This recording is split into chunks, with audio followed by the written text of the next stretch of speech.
감사드립니다. 오늘 성경은 레위기서 26장 34절에서부터 39절까지의 말씀이고 요절은 36절입니다.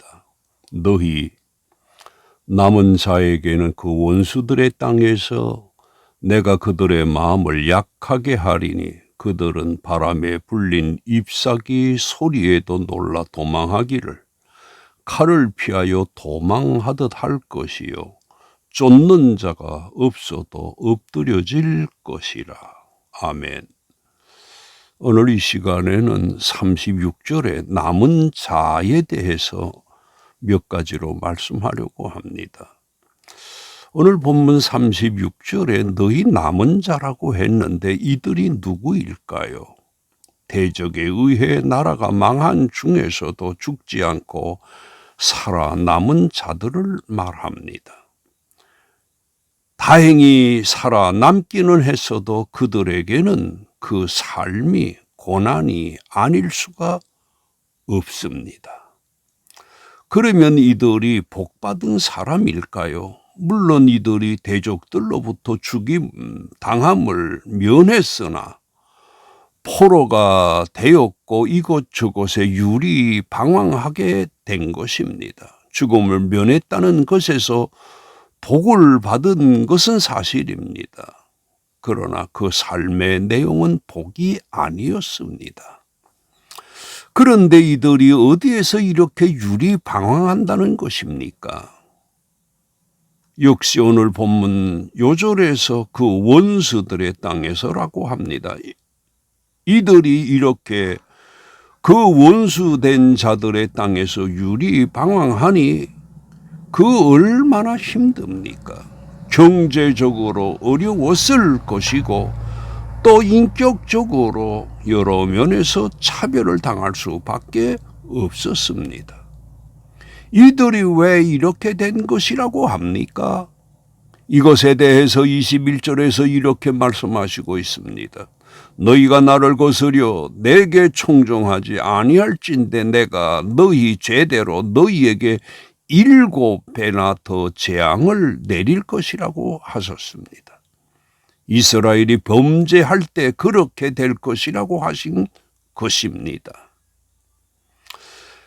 그런데 범죄한 이스라엘이 이렇게 된 것으로 그 징벌이 끝난 것일까요? 그렇지 않습니다. 36절에서 계속해서 이렇게 말씀하시고 있습니다. 내가 그들의 마음을 약하게 하리니 그들은 바람에 불린 잎사귀 소리에도 놀라 도망하기를 칼을 피하여 도망하듯 할 것이요 쫓는 자가 없어도 엎드려질 것이라고 합니다. 여기에서 바람에 불린 잎사귀 소리에도 놀란다고 하는 말씀은 이스라엘이 포로가 되어 이방의 객이 된 중에 잡혀가 대적의 땅에서 사는 이스라엘 백성들이 극도의 불안과 공포에 사로잡혀 살게 될 것이라고 한 것입니다. 여기서 우리는 하나님의 품을 떠난 인간의 근원적이고도 존재론적인 불안을 엿볼 수가 있습니다. 동시에 참된 평안은 하나님 안에서만 가능함을 절실하게 느낄 수 있습니다. 그래서 시편 기자는 하나님의 품 안에 거하는 자에 대하여 바닷물이 흉용하게 뛰놀든지 산이 요동하든지 결코 두려움이 없다고 고백하고 있습니다. 그리고 또 쫓는 자가 없어더라고 하신 것은 범죄하여 하나님의 품을 떠난 자는 그 누가 쫓아오지 않아도 늘 공포와 두려움 속에서 쫓기는 삶을 살게 될 것이라는 것입니다. 그런데 이스라엘의 이런 징벌을 어떤 징벌이라고 할 수 있을까요? 설상가상의 징벌이라고 할 수 있습니다. 중복적인 징벌입니다. 37절에서 보세요. 그들은 쫓는 자가 없어도 칼 앞에 있음같이 서로 짓밟혀 넘어지리니 너희 원수를 맞설 힘이 없을 것이라고. 도망가다가 서로 짓밟혀 죽음을 당한다는 것입니다. 그리고 38절에서 너희가 여러 민족 중에서 망하리니 너희의 원수들의 땅이 너희를 삼킬 것이라고 했습니다. 잡혀간 이방 땅에서 객사를 하게 될 것이라는 것입니다.